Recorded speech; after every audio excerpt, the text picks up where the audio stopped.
विहान और काव्या का रिश्ता चल रहा था। कहने को ना कुछ बहुत अच्छा था और ना ही बहुत बुरा।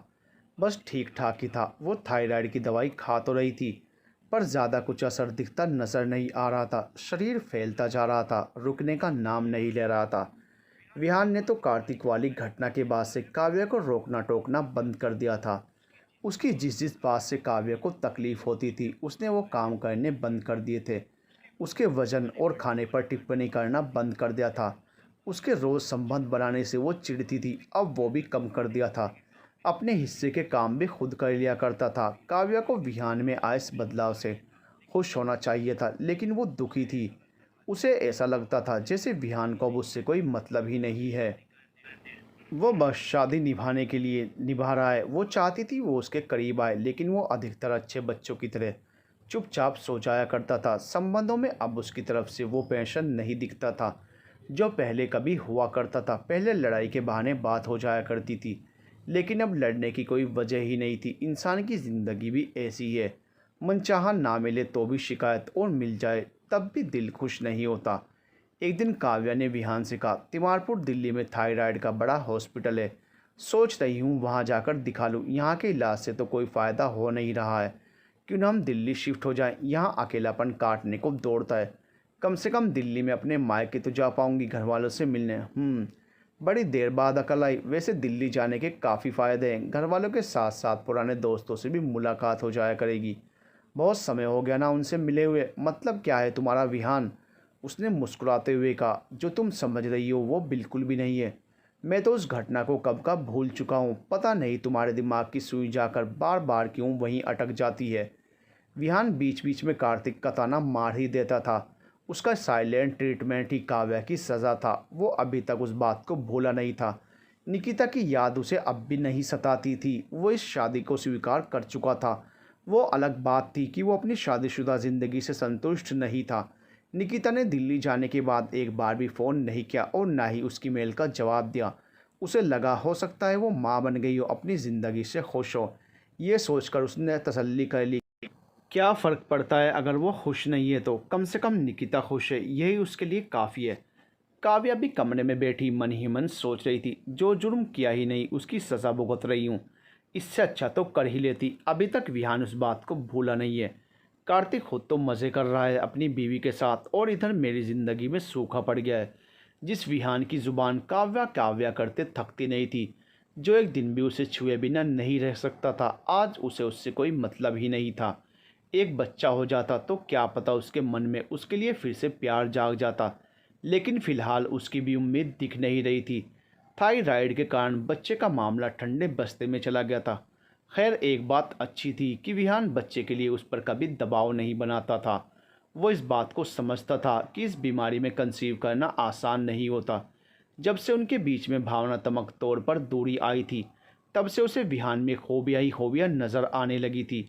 वो विहान से जितना प्यार करती थी, बदले में उतना चाहती भी थी, पर चाहने से कब किसको मिला है जो उसे मिलता। काव्या के कहने पर विहान ने दिल्ली शिफ्ट होने का फैसला कर लिया था। वो भी पुणे में अपने परिवार से दूर होकर बोर हो गया था। इस खबर ने दोनों के परिवारों को खुश कर दिया था। निकिता दिल्ली में खुश नहीं थी, दुखी थी। उसकी शादीशुदा ज़िंदगी बिखर चुकी थी।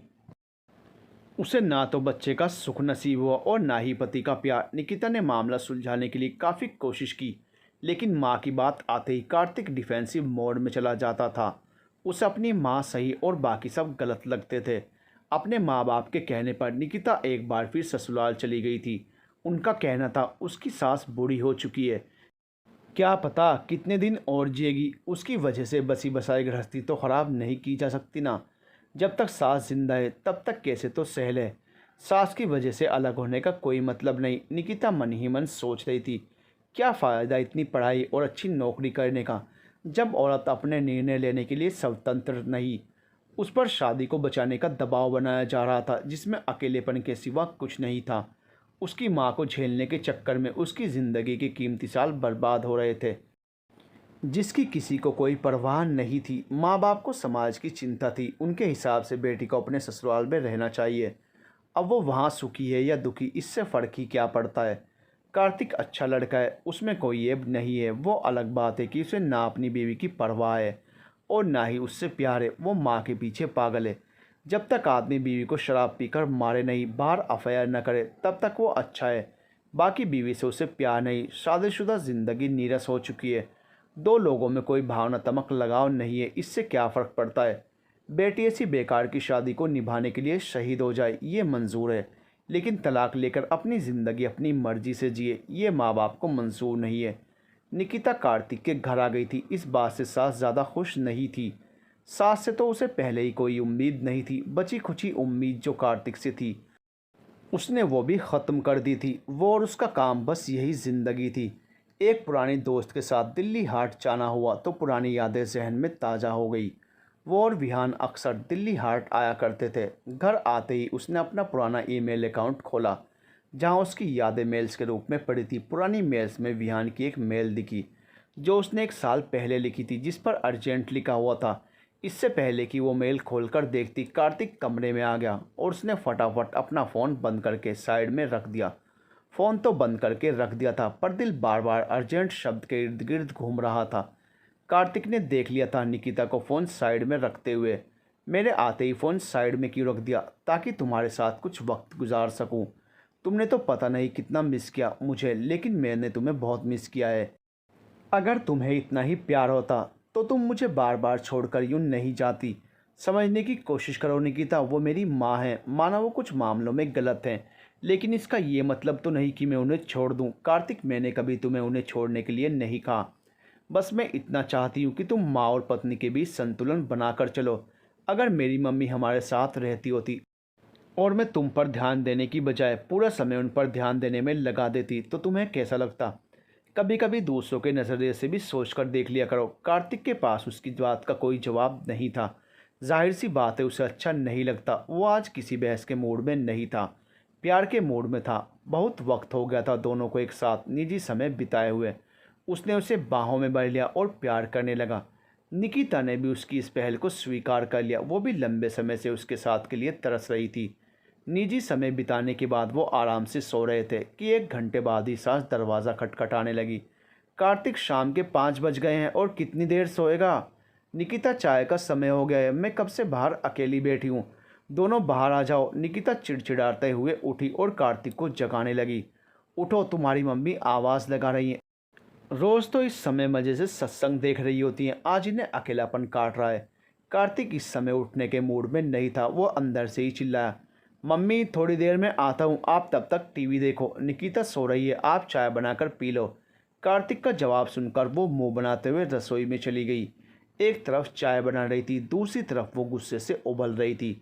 अपने साथ सुला सुलाकर मेरे कार्तिक को कब्जे में कर लेगी, ये कोई सोने का समय है? आजकल की लड़कियों को शर्म नहीं है, कभी भी शुरू हो जाती हैं, समय भी नहीं देखती। मेरी दवाई भी लानी थी केमिस्ट से और इसने उसे कमरे में बंद कर रखा है। बुढ़ापे में माताजी की अकल ख़राब हो गई थी, बेकार में बहू को कोस रही थी, जबकि इस समय सोने की इच्छा तो खुद बेटे की थी। इतनी मुश्किलों के बाद तो दोनों ने समय साथ बिताया था, उसमें भी माताजी दरवाज़ा खटखटाने पहुंच गई थी। इतनी बुजुर्ग भी नहीं थी जो चाय खुद बनाकर पी न सकें। जब पता था बेटा बहू के कमरे का दरवाज़ा बंद है तो खटखटाने की क्या ज़रूरत थी। 3 बजे तक कार्तिक उनके साथ ही बैठा हुआ था। अब 2 घंटों में ऐसा कौन सा अकेलापन था जो उन्हें काटने को दौड़ रहा था। सासू माँ गुस्से में थी, लेकिन निकिता खुश थी। कम से कम आज कार्तिक ने मुंह तो खोला था। वो चैन से उसके सीने से लगकर सो रही थी। उसके दिमाग से विहान की अर्जेंट मेल वाली बात फिलहाल के लिए निकल गई थी। काव्या का बढ़ा हुआ वज़न देखकर सास हैरान हो गई थी। पहले पहल तो उन्होंने कुछ नहीं कहा, फिर आखिर एक दिन उनके मुंह से निकल ही गया, काव्या इतनी मोटी कैसे हो गई? विहान, जितना कमज़ोर नज़र आ रहा है तू उतनी ही मोटी नज़र आ रही है। काव्या का चेहरा देखकर विहान समझ गया था कि उसे इस बात का बुरा लगा है। उसकी जगह विहान ने जवाब दिया, मम्मी उसे थायराइड हो गया है, उसकी वजह से वज़न बढ़ गया है। बाकी मेरी सेहत ठीक है, मुझे कुछ नहीं हुआ है। रात को सीमा दीदी डिनर पर आएंगी तो उन्हें भी यह बात बता देना, वरना वो भी यही सवाल पूछेंगी। बता दूंगी। वैसे इसमें बुरा मानने वाली कोई बात नहीं है बेटा, वज़न ज़रूरत से ज़्यादा बढ़ गया है, दिखेगा तो लोग पूछेंगे ही। हम तो घर के लोग हैं, हमारी बात का क्या बुरा मानना। विहान कुछ कहे बिना ऊपर चला गया था। काव्या भी उसके पीछे पीछे ऊपर जा रही थी कि उन्होंने उसे रोक लिया। बेटा, सीमा आने वाली है अपने पति और बेटे के साथ, कुछ सोचा है डिनर में क्या बनाना है? पनीर और राजमा बना दूंगी मम्मी। ठीक है, 6 बजे तक खाना बनाकर रख दो ताकि बाद में आराम से बैठकर उनके साथ बात कर सको। जी मम्मी। मम्मी जी तो आदेश देकर अपने कमरे में चली गई थी और काव्या अकेले किचन में लगी हुई थी। आज उसे विहान का उसके लिए बोलना बहुत अच्छा लगा था। सोचा था थोड़ा समय उसके साथ प्यार मोहब्बत में बिता लेगी, लेकिन मम्मी जी ने ऊपर जाने नहीं दिया। ग्रेवी पहले से ही तैयार करके रखी हुई थी। खाना बाद में भी आराम से बन सकता था, लेकिन वो हमेशा की तरह जल्दी में थी। इधर से विहान की याद आ रही थी, इधर वो ऊपर कमरे में मन ही मन कलप रहा था। इतनी मोटी हो गई है कि जहाँ जाओ सब लोग एक ही सवाल पूछेंगे, किसका वज़न कैसे बढ़ गया? अब किस किस को समझाता फिरूं कि इसे थायराइड हो गया है। वज़न बढ़ने की शुरुआत में ही डॉक्टर के पास चली जाती तो आज इतनी फैलती नहीं। वो तो मैं इसे ज़बरदस्ती डॉक्टर के पास ले गया, वरना पता नहीं क्या होता। बेबी एलिफेंट से हिडिंबा बन गई है। अब तो इसके बड़े हुए साइज को देखकर लगता है कि ये बेबी एलिफेंट ही अच्छी थी। जिस चीज़ से हम जितना दूर होना चाहते हैं, किस्मत उसे हमारे पास ही ले आती है। अब इसे किस्मत का कसूर कहें या इंसान का। कार्तिक ने आजकल थोड़ा बहुत ही सही निकिता पर ध्यान देना शुरू कर दिया था। दोनों का मॉल घूमने जाने का प्लान बन रहा था। कार्तिक ने कहा, मम्मी को भी साथ ले चलें क्या? वो घर में अकेली बोर हो जाएंगी। निकिता को ये बात अच्छी तो नहीं लगी, लेकिन फिर भी उसने ऊपरी मन से कहा, हाँ क्यों नहीं, पूछ लो अगर वो साथ चलना चाहती हैं तो। पर क्या वो इतना चल पाएंगी? कहीं ऐसा ना हो मॉल घूमने के चक्कर में उनके पैर दर्द हो रहे हों। एक बार पूछकर देख लेता हूँ, नहीं पूछा तो उन्हें बुरा लगेगा। कार्तिक के पूछते ही वो तैयार हो गई थी उनके साथ जाने के लिए। तीनों मॉल में वेस्ट साइड के स्टोर में खड़े थे। निकिता कार्तिक के लिए शर्ट देख रही थी। तभी किसी ने उन दोनों के कंधे पर पीछे से हाथ रखते हुए कहा, हाय निकिता, हाय विहान। जैसे ही दोनों ने पीछे मुड़कर देखा तो एक लड़की खड़ी थी। उसे लगा विहान होगा, लेकिन ये तो कोई और निकला। इससे पहले वो कुछ कहती निकिता बोल पड़ी, हाय निशा, कैसी है? ये मेरे पति हैं कार्तिक और ये मेरी सासू माँ हैं। उसने निकिता के गले लगते हुए धीरे से सॉरी कहा और वो सबको हेले कर जल्दी से निकल गई। निशा अनजाने में जो रायता फैलाकर चली गई थी, उसे साफ करना निकिता के लिए मुश्किल होने वाला था। कार्तिक और उसकी सास उसे सवालिया निगाहों से देख रहे थे, जैसे पूछ रहे हों, ये विहान कौन है? कार्तिक विहान का नाम सुनने के बाद मॉल में ठहर ही नहीं सका। वो लोग सीधा घर पर आ गए। माताजी सोच रही थी सच का खुलासा उनके सामने होगा, लेकिन कार्तिक निकिता को लेकर रूम में चला गया। आंखों में गुस्सा और आवाज़ में चिड़चिड़ाहट साफ नजर आ रही थी। उसका दिमाग इस समय बहुत गर्म था। बताने का कष्ट करोगी ये विहान कौन है? उसने बिना कोई भूमिका बांधे सीधा साधा कह दिया, मेरा एक्स है। कभी हमारी शादी होने वाली थी, लेकिन किन्हीं कारणों की वजह से हो नहीं पाई। अरेंज मैरिज होने वाली थी या लव मैरिज? Love marriage. हम एक दूसरे से प्यार करते थे। कितने साल का रिश्ता था? क्या शादी से पहले तुम दोनों के बीच शारीरिक संबंध बने थे? तुम सवाल ऐसे पूछ रहे हो जैसे तुम एक वकील हो और मैं कोर्ट में खड़ी मुजरिम। एक्स का मतलब पता नहीं है क्या जो ये फालतू के सवाल पूछ रहे हो? विहान अतीत था जो कब का पीछे छूट चुका था, और तुम मेरा वर्तमान और भविष्य हो। अतीत में मैंने किसके साथ क्या किया, इस बारे में सवाल करने का तुम्हें कोई अधिकार नहीं है। मेरे अतीत पर सिर्फ मेरा हक है, तुम्हारा उससे कोई सरोकार नहीं है। तुम जैसे पढ़े लिखे व्यक्ति से मुझे ऐसी घटिया सोच की उम्मीद नहीं थी। मैंने आज तक तुम्हारे अतीत के बारे में सवाल नहीं किया, फिर तुम क्यों मेरे अतीत को कुरेद रहे हो? तुम्हारी जानकारी के लिए बता दूं, शादी से पहले मेरा कभी किसी से कोई अफेयर नहीं रहा और ना ही मैंने किसी को छुआ। मुझे अपनी पत्नी से यही अपेक्षा थी। जैसे मेरा कभी किसी के साथ कोई संबंध नहीं रहा, वैसे मेरी बीवी का भी ना हो। हमारी शादी को 4 साल हो गए हैं कार्तिक। अब इन बातों पर झगड़ा करने का कोई फ़ायदा नहीं है। इसका मतलब तो ये हुआ शादी से पहले तुम्हारे और विहान के बीच शारीरिक संबंध थे। उसने गुस्से में झल्ला कर कहा, हाँ बने थे, क्योंकि मैं उससे बहुत प्यार करती थी और हम शादी करना चाहते थे, लेकिन उसके परिवार की वजह से ये शादी नहीं हो पाई। उसने मुझे छोड़कर किसी और से शादी कर ली। आजकल के समय शादी से पहले संबंध होना आम बात है। इस बात का हवा बनाने की ज़रूरत नहीं है। तुम्हें किसी से प्यार नहीं हुआ, ये तुम्हारा प्रॉब्लम है, मेरा नहीं। अपने सारे सवालों का जवाब सुनकर उम्मीद है तुम्हारे दिल को शांति पड़ गई होगी। अब शादी से पहले तुमने कभी अबॉर्शन तो नहीं करवाया? जब मैं प्रेग्नेंट ही नहीं हुई तो अबॉर्शन क्यों करवाऊंगी? कार्तिक प्लीज़ मेरा भरोसा करो। विहान का किस्सा उसी दिन ख़त्म हो गया था जिस दिन हमारा ब्रेकअप हुआ। अब ये मामला यहीं ख़त्म करो। मुझे इस बारे में कोई और बात नहीं करनी है। कार्तिक ऊपर से तो चुप हो गया था, लेकिन अंदर से उसके दिल में हलचल मची हुई थी। उसे ऐसा लग रहा था जैसे उसके हाथ साथ धोखा हुआ हो। उसका दिमाग कुलबुला रहा था ये जानने के लिए कि आखिर ये विहान है कौन। एक पल को भी उसके दिमाग में ये बात नहीं आई कि विहान कोई और नहीं, उसकी काव्या वाला विहान ही है। इसी बात को सोचकर निकिता को थोड़ा सुकून था। विहान के नाम को लेकर इतना हंगामा कर रहा है, अगर सच में पता चल गया कि ये विहान वही है तो ये मुझे जिंदा नहीं छोड़ेगा। इतनी मुश्किल से रिश्ता लाइन पर आ रहा था, ये विहान फिर से बीच में टपक गया। हे भगवान, मुझे कभी इन मुसीबतों से मुक्ति मिल भी पाएगी कि नहीं। जितना मुसीबत से पीछा छुड़ाना चाहती हूँ उतना ही उनमें उलझती जा रही हूँ। कार्तिक बाहर आकर बैठा तो उसकी मम्मी उसे सवाले नजरों से देख रही थी। उन्हें भी विहान नाम की गुत्थी सुलझने का इंतजार था। क्या हुआ, कुछ पता चला? ये विहान कौन है? उसकी शादी होने वाली थी उससे, जो किसी वजह से टूट गई। तूने कारण नहीं पूछा कि शादी आखिर टूटी क्यों? कहीं उन्हें पहले से पता तो नहीं चल गया था कि ये माँ नहीं बन सकती? निकिता कमरे में अंदर से ये सब सुन रही थी। उसकी आंखों से आंसू बह रहे थे। ना वो रिश्ता टूटने के लिए दोषी थी और ना ही माँ बन पाने के लिए। फिर भी उसे दोषी ठहराया जा रहा था। कार्तिक पहले ही गुस्से में था अपनी मम्मी की बात सुनकर, और गुस्से में आ गया। मम्मी, बात को गलत दिशा में मोड़ने की ज़रूरत नहीं है। आपको भी मौका चाहिए उसे गलत ठहराने का। तेरी तो आंखों में बीवी के प्यार की पट्टी बंधी हुई है। उसकी गलती कभी दिखती ही नहीं है। बीवी के लिए माँ को सुना रहा है। लोग सही कहते हैं, बेटा शादी के बाद पराया हो जाता है। बोल ऐसे रहा है जैसे विहान नाम उसके नाम के साथ मैंने अपनी मर्जी से जोड़ा हो। मुझे भी तो तेरे साथ मॉल में जाकर ही पता चला। अब ऐसी परिस्थिति में कोई सवाल भी ना करे। वो बड़बड़ाते हुए कमरे से चली गई।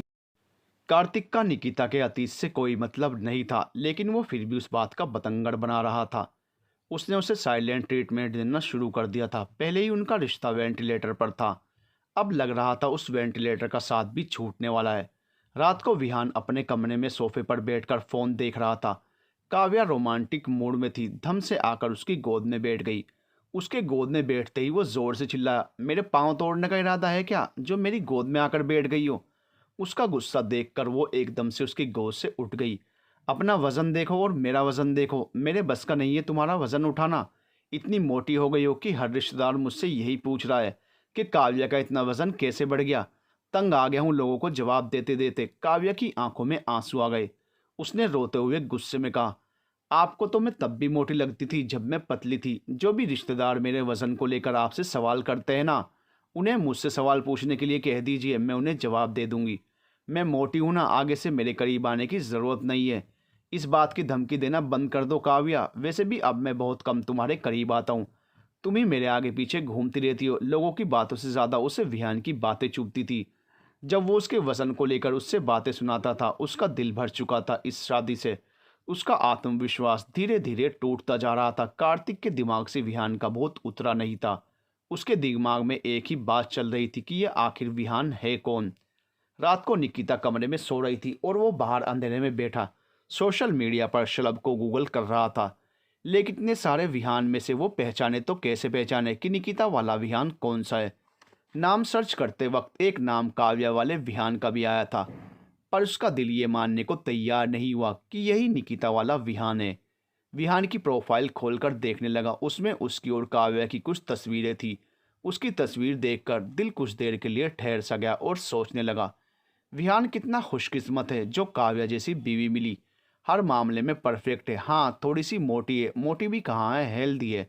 इतना तो वज़न इंसान का होना ही चाहिए। वज़न तो इंसान का कम ज़्यादा किया जा सकता है, लेकिन स्वभाव का कुछ नहीं किया जा सकता।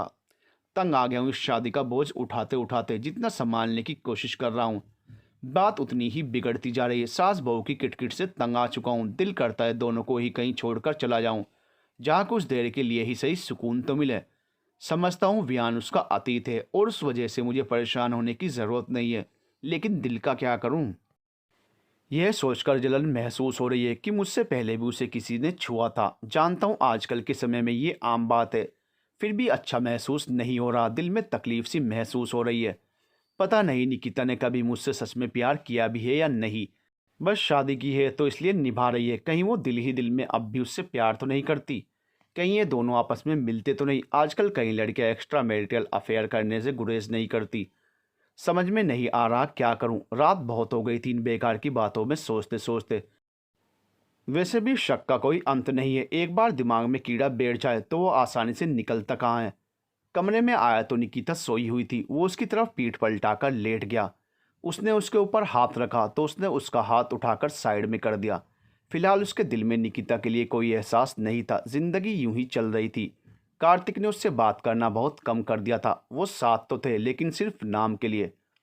माता जी की पैनी नज़रों से कुछ छिपा नहीं था। एक दिन उन्होंने ऐसे ही बात छेड़ दी।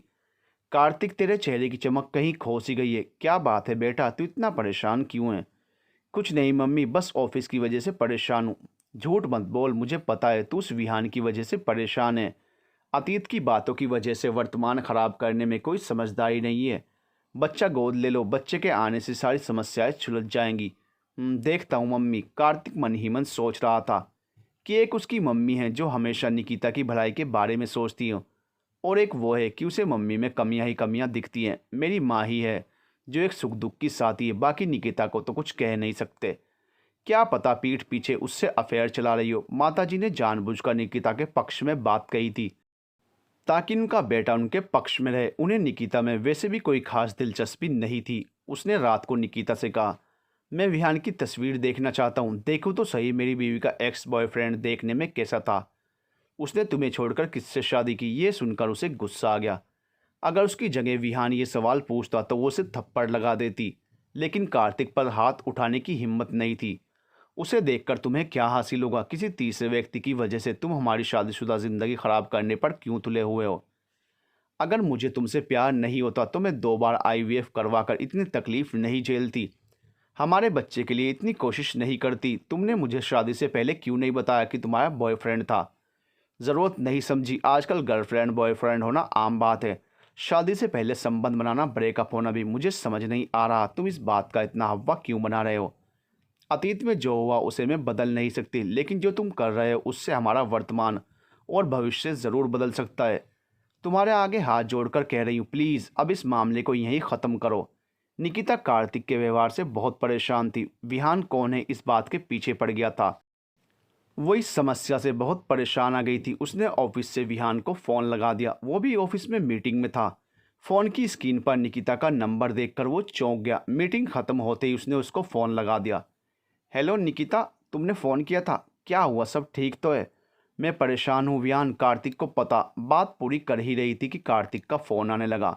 बाद में बात करती हूँ, कार्तिक का फ़ोन आ रहा है। ये कहते हुए उसने झट से फ़ोन काट दिया। जैसे ही उसने कार्तिक का फ़ोन उठाया, उसने छूटते ही पूछा, किससे बात कर रही थी? क्रेडिट कार्ड वालों का फ़ोन आ रहा था। तुम बोलो किस लिए फ़ोन किया है? आज घर आने में देरी हो जाएगी। खाना बाहर से खा कर आऊँगा। कहाँ जा रहे हो? दोस्त के साथ बाहर घूमने का प्लान है। ठीक है। उसके फ़ोन रखते ही उसने विहान को फ़ोन लगा दिया। हाँ बोलो निकिता। कुछ दिन पहले हम मॉल गए थे, वहाँ पर निशा मिली थी, मेरी कॉलेज फ्रेंड। कुछ याद आया? हाँ आ गया। हुआ क्या तुम ये बताओ। निकिता ने उसे पूरी बात बता दी। तब से वो मेरे पीछे पड़ गया है ये जानने के लिए कि विहान कौन है। ये सुनकर विहान हैरान हो गया। मैं अभी ऑफिस में हूँ, ऐसा करते हैं मिलकर बात करते हैं। मैं कुछ महीने पहले ही दिल्ली शिफ्ट हुआ हूँ। अपने फ़ोन से कॉल डिटेल्स हटा देना और मेरा नंबर किसी फ्रेंड के नाम से सेव करके रख लेना। हो सकता है वो तुम्हारी गैर हाजिरी में तुम्हारा फ़ोन चेक करे। अगर तुम्हारे पास समय हो तो आज शाम को मिल लेते हैं। आज संभव नहीं है। शनिवार को मैं अपने मायके जाऊंगी, वहां पहुंचकर इस बारे में सोचती हूँ। अभी तो उसे पता नहीं कि तुम ही वो विहान हो। अगर पता चल गया तो मुझे और तुम्हें उससे डरने की ज़रूरत नहीं है। मिलकर बात करते हैं। निकिता के फ़ोन रखते ही विहान सोच में पड़ गया। उसका खुराफाती दिमाग काम पर लग गया था। निकिता चाहती तो शाम को भी विहान से मिलने जा सकती थी, लेकिन नहीं गई। यूँ तो कार्तिक कहकर गया था कि वो लेट आएगा, लेकिन क्या पता झूठ बोल रहा हो। पता चले वो बाहर जाए और यह घर जल्दी आ जाए। बस यही सोचकर वो नहीं गई। हाँ, शाम को ऑफिस से आकर थोड़ी देर के लिए मार्केट ज़रूर गई थी। कार्तिक घर पर सिर्फ 1 घंटा देरी से आया था। निकिता को घर में ना पाकर उसने अपनी मम्मी से पूछा, निकिता कहाँ है? अभी तक ऑफिस से नहीं आई क्या? आ तो कब की गई है, कहकर गई थी मार्केट जा रही है, आधे घंटे में आ जाएगी। लेकिन 2 घंटे होने को हो रहे हैं, अभी तक नहीं आई। वो अपने कमरे में चला गया। एक बार दिमाग में शक का कीड़ा बैठ जाता है तो वो निकलता कहाँ है। लेटे लेटे विहान के बारे में सोचने लगा। 10 मिनट बाद दरवाजे की घंटी बजी। सासू माँ ने दरवाज़ा खोला। उसने सब्जी का थैला उठाकर साइड में रख लिया और एक बैग लेकर कमरे में चली गई। कमरे में कार्तिक को देखकर वो थोड़ा हैरान हो गई। क्या हुआ, डिनर का प्लान कैंसिल हो गया फ्रेंड के साथ? तुम कहाँ गई थी? बाजार गई थी सब्जी लेने। सब्जी लेने में 2 घंटे लग गए? नहीं, सब्जी लेकर तो जल्दी आ गई थी। नीचे मिसेस शर्मा की बहू ज्योति मिल गई थी। वो अपनी सास की कहानी सुना रही थी, बस वही सुनने बैठ गई थी। विश्वास नहीं है तो ज्योति को फ़ोन करके देख लो या फिर गार्ड से पूछ लो। अब कुछ पूछना भी जुर्म हो गया क्या? नहीं, पति होने के नाते तुम्हें हक है मुझसे सवाल करने का। कल ऑफिस से मैं अपनी मम्मी के घर चली जाऊंगी, संडे को लेने आ जाना। यहाँ रहने से ज़्यादा तो तुम आजकल मायके में रहती हो। यहाँ मेरे रहने से किसी को खुशी नहीं मिलती, वहाँ रहने से मेरे घर वालों के चेहरे पर चमक आ जाती है। तुम्हारी मम्मी तो पहले ही मुझसे बात नहीं करती, रही बात तुम्हारी तो तुम भी कौन सा मुझसे बात करते हो। जब अपने अपने मोबाइल में ही बिजी रहना है तो इससे अच्छा है कि अपने घर चली जाऊं, 2 दिन तो कोई बात करने को मिलेगा। कार्तिक बिना कुछ कहे गुस्से में नीचे चला गया था। अगले दिन निकिता शाम को ऑफिस से अपने मायके चली गई। वहां पहुंचकर उसने विहान को फ़ोन किया अगले दिन मिलने के लिए। काव्या भी अपने मायके गई हुई थी, ये सोचकर वो रिलैक्स था। कनॉट प्लेस में मिलना तय हुआ था, कॉफ़ी शॉप में। विहान पहले पहुंच गया था, निकिता 10 मिनट बाद पहुंची थी। उसे देखकर वो हैरान हो गया। वजन उसका भी बढ़ा हुआ था, हाँ, पर काव्या जितना नहीं। चेहरा भी बेजान सा लग रहा था। दोनों ने एक दूसरे को हेलो कहा और बैठ गए। निकिता, तुम्हारी हालत इतनी ख़राब क्यों लग रही है? क्या हुआ? अभी तक तबीयत सुधरी नहीं क्या? मैंने अपनी हेल्थ डिस्कस करने के लिए नहीं बुलाया है तुम्हें, बल्कि हमारे बारे में बात करने के लिए बुलाया है। कार्तिक ने मेरा जीना मुश्किल कर दिया है जब से उसे पता चला है कि मेरा विहान नाम के लड़के के साथ शादी से पहले अफेयर था। वो जानना चाहता है कि ये विहान कौन है। डर है कहीं अगर मैंने उसे सच बता दिया तो वो तुम्हारे घर ना पहुंच जाए लड़ने के लिए। सच जानने के बाद वो मुझे तलाक देने में समय नहीं लगाएगा। तुम्हें मैंने एक मेल भेजी थी 1.5 साल पहले। उस पर अर्जेंट लिखा था, तुम्हें शायद देखने का समय नहीं मिला या फिर जानबूझकर नहीं देखी क्योंकि मैंने भेजी थी। कुछ दिन पहले ही नज़र पड़ी थी उस पर, खोलने ही वाली थी कि कार्तिक आ गया और फिर ये कांड हो गया। पिछले 2 सालों में मैं किन मुश्किलों से निकली हूँ तुम्हें क्या बताऊँ। ये मेल आईडी वैसे भी चेक नहीं करती। तुम ही बता दो क्या अर्जेंट वाली बात थी। विहान ने उसे मोबाइल पर वो सारे स्क्रीनशॉट्स दिखा दिए जो उसने सबूत के तौर पर संभाल कर रखे हुए थे। पहले तो उसे समझ नहीं आया, फिर जब धीरे धीरे पढ़ना शुरू किया और हर नोट के नीचे कार्तिक का नाम देखा तो वो स्तब्ध हो गई। ये मेरा वाला कार्तिक है क्या? हाँ, किसको लिखे हैं उसने? और ये सब तुम्हारे पास कैसे आए? मेरी बीवी को लिखे हैं। ये नोट्स उस दौरान उसने लिखे थे जब वो उसकी कंपनी में मीटिंग्स के लिए सिलसिले में जाता था। वो जब दिल्ली गई थी, दोनों उसकी सीट आसपास ही थी, लेकिन दोनों में से किसी ने नहीं बताया। लिखा तो है तुम्हारे पति ने, दिल्ली का वो सफ़र याद रहेगा। उसे मेरी बीवी परफेक्ट लगती है। और तुम? निकिता की आंखों में वो नोट्स पढ़कर आंसू आ गए। ना चाहते हुए भी वो उसके सामने रो पड़ी। वो इन 2 सालों में इतनी तकलीफ में थी, लेकिन मजाल है कि कार्तिक ने कभी उसे प्यार के 2 शब्द बोले हों। उसके रोने पर चुप करवाने की बजाय यह कहता था कि तुम्हें रोने के सिवाय आता क्या है। जब देखो रो पड़ती हो। और काव्या के चेहरे पर मुस्कुराहट लाने के लिए उसने इतनी खूबसूरत बातें लिखी हुई थी। उसने अपने आंसू पोंछते हुए कहा, तुमने इस बारे में काव्या से सवाल नहीं किया? किया था। उसने कहा कि उनके बीच अफेयर जैसा कुछ नहीं है। झूठ बोल रही होगी। क्या तुम अपने दोस्तों को ऐसे नोट्स लिखते हो? मुझे तो आज तक किसी ने ऐसा कुछ लिख कर नहीं दिया। ये सब वही इंसान करता है जिसके मन में दूसरे के लिए फीलिंग्स हो। काव्या का तो मुझे पता नहीं, लेकिन कार्तिक की नज़रों में तो वो शुरू से परफेक्ट थी। उसने आज तक मुझे ऐसे नोट्स लिख कर नहीं दिए। बढ़िया है, मेरी किस्मत ही ख़राब है। पहले तुमने धोखा दिया और अब कार्तिक ने। अपनी बीवी के अफेयर के बारे में जानते हुए भी तुम उसके साथ रह रहे हो। इसका मतलब वाकई में तुम उससे बहुत प्यार करते हो। चलो अच्छा है, किसी का तो घर बसा हुआ है। अगर उसने विहान नाम का सच जानने के लिए दबाव बनाया तो मैं बता दूंगी। वैसे भी अब हमारी शादी में बचाने लायक कुछ बचा नहीं है। मैं चलती हूँ विहान। 1 मिनट बैठो निकिता, तुमने सिर्फ अपनी कही अब तक, ज़रा मेरी भी सुनती जाओ। मैंने काव्या से शादी दबाव में आकर की थी, इसके लिए मेरे सिवा कोई दोषी नहीं है। मैं कायर निकला, ये मेरा कसूर है। मैं और काव्या दोनों ही अलग व्यक्तित्व के हैं। शादी की है इसलिए निभा रहे हैं। वो अच्छी इंसान है लेकिन मेरा प्यार नहीं है। उसकी भी कुछ उम्मीदें थी अपने जीवन साथी से जिन पर मैं खरा उतर नहीं पाया। उसे कार्तिक जैसा पति चाहिए था और मुझे तुम। मैं उसे तलाक देकर तुमसे शादी करना चाहता था, लेकिन तुम्हारे मना करने के बाद मैंने काव्या को किस्मत मानकर स्वीकार कर लिया। मैं खुशी खुशी इस शादी को निभा रहा था कि एक दिन कार्तिक के लिखे नोट्स मिले उसके बैग में।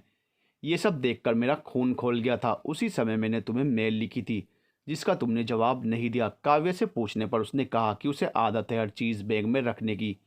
इसलिए उसने ये नोट्स बैग में रख दिए। उसे तो याद भी नहीं था इस बारे में। फिर कहा कि उसने दोस्ती के कारण लिखे होंगे, इनमें ऐसा कुछ गलत नहीं है। दिल्ली जाते समय दोनों की सीट आसपास थी, वो इसलिए नहीं बताया ताकि मैं शक न करूं। एक नोट चलो उसने दोस्ती के नाते लिख दिया, लेकिन बार बार उसका नोट्स लिखना और काव्या को इन नोट्स को स्वीकार करना मेरी समझ से बाहर है। हो सकता है उसके मन के एक कोने में कार्तिक के लिए कहीं जज्बात हो, जिस वजह से उसने ये नोट्स स्वीकार किए हों। वो कहती है वो मुझसे प्यार करती है, लेकिन मुझे लगता नहीं है। उसे हमारी शादी की शुरुआत से मुझसे शिकायतें रही हैं। उसके दिमाग में जो परफेक्ट हस्बैंड की छवि है उस पर मैं खरा नहीं उतरता। हम चारों ऐसी शादी में फंस गए हैं जिससे हम खुश नहीं हैं। काव्या और कार्तिक एक जैसे हैं और हम दोनों एक जैसे। सबकी बेहतरी इसी में है कि जो जिसे चाहता है वो उसे मिल जाए। तुम्हें मुझसे शादी करके कुछ नहीं मिलेगा विहान, मैं माँ नहीं बन सकती। मेरी जो हालत देख रहे हो ना, वो 2 बार आईवीएफ करवाने की वजह से हुई है। मैं कार्तिक को बच्चा नहीं दे पाई। ना मेरी सास मुझसे खुश है और ना ही पति। जब मेरी सास को मेरे अतीत के बारे में पता चला तो उन्होंने कहा था ज़रूर उस लड़के ने इसलिए छोड़ा होगा निकिता को। उसे पता चल गया था कि ये माँ नहीं बन सकती। मैं पहले जैसी हॉट फिगर वाली निकिता नहीं रही, शारीरिक और मानसिक रूप से टूटी हुई हूँ। कोई बात नहीं काव्या, तुमसे व्यक्तित्व में अलग है, इन सब चीज़ों से कोई फर्क नहीं पड़ता। कल को बच्चे हो जाएंगे तो सब ठीक हो जाएगा। मेरी वजह से अपना रिश्ता मत तोड़ो। तुम अगर सच में उससे परेशान होते तो कब का तलाक दे चुके होते। अपनी ज़िंदगी में मेरे दोबारा आने का इंतज़ार नहीं करते। मैं कार्तिक से इसलिए अलग नहीं होना चाहती क्योंकि हमारी शख्सियत अलग है और ना ही तुम उसकी वजह हो। हमारे रिश्ते के टूटने की वजह कुछ परिस्थितियाँ और उनसे ज़्यादा वो जिम्मेदार है। वो बुरा इंसान नहीं है, बस हमारी परिस्थितियाँ ठीक नहीं हैं। उसे काव्या जैसी लड़की चाहिए थी, पर मैं निकिता हूँ। उसके नोट्स में मैंने जो उसके लिए फ़िक्र देखी है उसने मुझे बहुत हर्ट किया है, क्योंकि इन सालों में मैं उसके साथ के लिए तरसी हूँ। मैंने बहुत कोशिश की इस शादी को बचाने की, लेकिन अब और नहीं कर सकती, वरना निकिता कहीं खो जाएगी। जो मेरे साथ खुश नहीं, मुझे नहीं लगता मुझे उसके साथ ज़बरदस्ती रहना चाहिए। तुम्हें अपनी शादी के साथ क्या करना है वो फैसला तुम्हारा है। मेरा कार्तिक से अलग होने का ये मतलब नहीं कि मैं तुमसे रिश्ता जोड़ लूँगी। मैं अपना हर अतीत पीछे छोड़कर अब आगे बढ़ना चाहती हूँ। वो विहान को अलविदा कहकर वहाँ से चली गई। उसके मन में बहुत सारे सवाल छोड़कर विहान से मिलकर निकिता घर आई तो देखा कार्तिक पहुंचा हुआ था। उसे देखकर वो हैरान हो गई थी, क्योंकि वो इतवार को आने वाला था और आज तो शनिवार था। सुबह फ़ोन पर भी उसने कुछ नहीं कहा आने के बारे में। वो इस सरप्राइज विजिट का मतलब समझ गई थी। अचानक आने के पीछे एक ही मतलब था, ये देखना कि वो पूरा दिन घर पर ही थी या किसी से मिलने बाहर गई थी। खैर उसे अब किसी बात का डर नहीं था। कार्तिक के लिखे नोट्स देखने के बाद उसका दिमाग क्लियर हो गया था अपनी शादी को लेकर। चाय पानी पीकर वो कार्तिक को अपने कमरे में ले गई। कमरे में आते ही उसने पूछा, कहाँ गई थी? यही देखने के लिए आज तुमने सरप्राइज विजिट दी है ना? मैंने जो पूछा है उसका जवाब दो, बात को घुमाओ मत। मैं सब कुछ बताऊंगी, लेकिन यहाँ नहीं, तुम्हारे घर पर। मैं यहाँ कोई तमाशा नहीं करना चाहती। कल सुबह नाश्ता करके घर चले जाएंगे। सारी बातें वहीं पर जा करूँगी। ठीक है, जैसी तुम्हारी मर्जी। वैसे सारी बातें यहीं हो जाती तो अच्छा था, कम से कम तुम्हारे घर वालों को भी पता चल जाता तुम्हारी काली करतूतों के बारे में। उसकी चिंता तुम मत करो, मैं उनसे ना अपनी काली करतूतें छुपाऊंगी और ना ही तुम्हारी। मेरी काली करतूतों से मतलब? मैंने ऐसा कुछ नहीं किया है जिसकी वजह से मुझे शर्मिंदा होना पड़े। किया तो मैंने भी नहीं है। खैर इस बात को यहीं ख़त्म करो, जो भी बात होगी कल होगी। दोनों अपने अपने मोबाइल पर लग गए थे। आजकल मोबाइल से बड़ा भरोसेमंद साथी कोई और नहीं है। जिंदगी के हर पल में साथ निभाता है। निकिता से मिलने के बाद विहान का मूड और ख़राब हो गया था। इन 2 सालों में वो इतने मुश्किल हालातों से गुजर रही थी और उसे पता ही नहीं था। एक बच्चे के लिए कार्तिक ने क्या हालत कर दी थी उसकी। उसके बच्चे को जन्म देने के लिए उसने 2 बार आईवीएफ करवाया। इतनी शारीरिक और मानसिक तकलीफ़ों से गुजरी और वो उसे सहारा देने के बजाय श्रवण कुमार बनने में लगा रहा। अगर बच्चा नहीं हो पा रहा था तो गोद ले लेता, उसे तकलीफ़ देने की क्या ज़रूरत थी। अपनी बीवी का दुख कभी दिखा नहीं, और यहाँ मेरी बीवी का मूड ठीक करने के लिए उसे नोट्स लिख लिख कर दे रहा था। हद ही है इस आदमी की तो। निकिता समझदार लड़की है। वाकई में उसे छोड़कर मैंने बहुत बड़ी गलती की है। उसकी कई बातों ने मुझे भी सोचने पर मजबूर किया है। मैं काव्या के साथ क्यों रह रहा हूँ? उसे सच में प्यार करता हूँ या सिर्फ शादी के लिए है इसलिए निभा रहा हूँ? मेरे काव्य से तलाक लेने पर भी निकिता मुझसे मिलने वाली नहीं है। उसकी भी बात सही है। वो मेरे तलाक की वजह नहीं बनना चाहती। यह भी सोचने वाली बात है कि वो माँ नहीं बन सकती। अगर कल को काव्या भी माँ नहीं बन पाई तो क्या होगा? दिल ने कहा, कुछ नहीं होगा, मैं इस बात को मुद्दा बनाकर उसे तकलीफ तो नहीं दूंगा। रही परिवार की बात तो उनसे भी निपट लूंगा। पर तू उसके मोटापे को लेकर तो उसे इतना कुछ सुना देता है, उसका क्या? जो भी कहता हूँ कमरे में कहता हूँ, लोगों के सामने तो नहीं। मैं जानता हूँ मैं गलत हूँ कुछ मामलों में, और अपने आप को सही साबित करने की कोशिश भी नहीं करूँगा। हो सकता है इसकी एक वजह ये भी हो कि मैं उससे उस तरह से भावनात्मक तौर से नहीं जुड़ पाया जितना निकिता से जुड़ा हुआ था। निकिता भी कम मोटी नहीं हो रखी थी और ऊपर से चेहरा एकदम बेजान रूखा सा लग रहा था। सच कहूँ तो वो दिखने में काव्या से भी ज़्यादा बेकार लग रही थी, लेकिन उससे बात करते हुए भी मुझे उसका बढ़ा हुआ वजन और बेजान चेहरा परेशान नहीं कर रहा था। ना ही मुझे इस बात से झटका लगा कि भविष्य में उसकी माँ बनने की संभावना ना के बराबर है। मुझे सिर्फ सामने निकिता नजर आ रही थी और कुछ नहीं। उसे तकलीफ में देखकर मैं खुद को इसका जिम्मेदार मान रहा था। शायद इसकी यही वजह है कि भावनात्मक तौर पे हमारा रिश्ता बहुत गहरा था।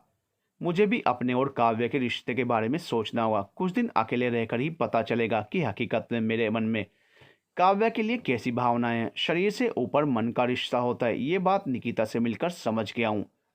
हो सकता है कार्तिक मेरे बारे में जानकर काव्य से कांटेक्ट करने की कोशिश करे।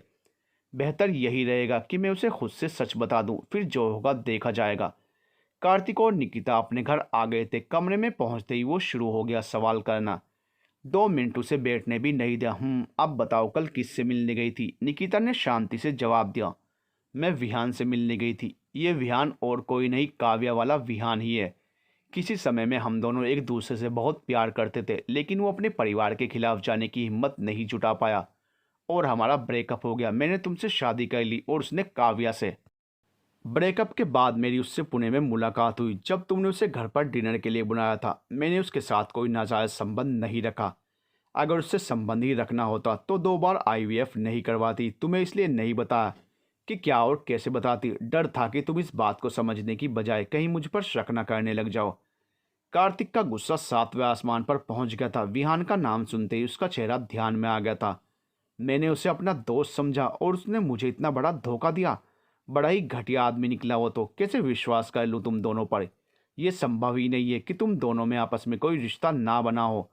जो अतीत बीत गया उसे कुरेदने का कोई मतलब नहीं था। हम दोनों अपनी अपनी शादी में खुश थे। ऐसे में अतीत को सामने लाकर एक दूसरे के पार्टनर्स के मन में शक के बीज बोकर क्या मिलता है? यही सोचकर ये बात हमने बताई नहीं। खैर, तुम्हें जो सोचना है वो सोच सकते हो। मेरे पे कुछ भी कहने से अब कोई फर्क नहीं पड़ने वाला। कितनी बेशर्म किस्म की औरत हो तुम। इतना बड़ा धोखा देने के बावजूद तुम्हारे अंदर बिल्कुल भी शर्मिंदगी का एहसास नहीं है। जब मैंने कुछ गलत किया ही नहीं तो मैं क्यों नजरें नीची करूं? ये सच अगर तुम्हें पुणे में भी बता देती तो तब भी तुम यही प्रतिक्रिया देते जो अब दे रहे हो।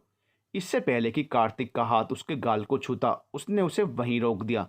खबरदार, जो तुमने मुझ पर हाथ उठाने की कोशिश की, मैं सहूंगी नहीं, सीधा पुलिस स्टेशन चली जाऊंगी। उसने उसको पीछे धकेल दिया। बीवी के अतीत को लेकर बेवजह उसके चरित्र पर उंगली उठा रहे हो। घटिया आदमी तो तुम हो। वो फोन खोलकर उसके लिखे नोट्स दिखाने लगी। इनके बारे में क्या कहना है कार्तिक तुम्हारा? To be continued.